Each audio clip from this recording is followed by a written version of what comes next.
নমস্কার বন্ধুরা, কৃষ্ণ ফুড ওয়ার্ল্ডে আপনাদের স্বাগত। আজকে আমি বাড়িতে বানিয়ে নিয়েছিলাম ফ্রুট কাস্টার্ড।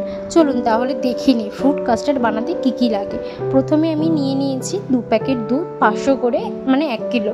আর নিয়েছি কাস্টার্ড পাউডার, আমন্ড, কাজু, পেস্তা। আর নিয়েছি ছোটো বাটির হাফ বাটির থেকে একটু বেশি চিনি। আর ফলের মধ্যে নিয়েছি আপেল, লাল আঙুর, কলা ও বেদানা। আমার কাছে 4টে ফল ছিল, আমি 4টে ফলই দিয়েছি, আপনারা চাইলে আরও ফল দিতে পারেন। আর বাদামগুলো আমি সব কেটে নিয়েছি। এইদিকে আমি দুধটা ভালো করে জাল করে নেব। দেখুন দুধটা আমি জাল করে নিয়েছি। আর একটা বাটিতে আমি সামান্য পরিমাণ দুধ তুলে নিয়েছিলাম। এর মধ্যে মেশাবো কাস্টার্ড পাউডার।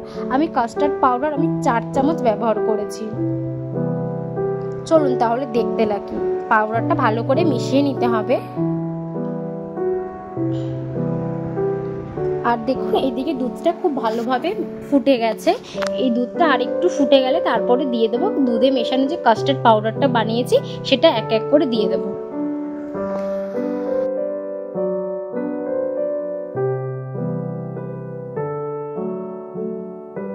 দুধটা খুব ভালোভাবে ফুটে গেছে। এবার দিয়ে দেবো কাস্টার্ড পাউডারটা। একদিক থেকে কাস্টার্ড পাউডার দিতে হবে আর ভালো করে গুলিয়ে নিতে হবে। যদি খুন্তি বা হাতা নাড়ানো বন্ধ হয় তাহলে কিন্তু দলা পেকে যাবে।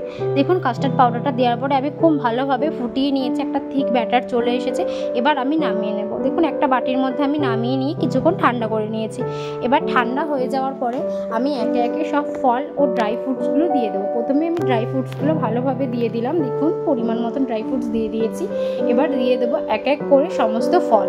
প্রথমেই দিয়ে দিলাম লাল আঙুর, তারপরে দিলাম বেদানা ও তারপরে আপেল ও কলাটাও আমি দিয়ে দেবো। দিয়ে একটু ভালো করে মিশিয়ে নেব।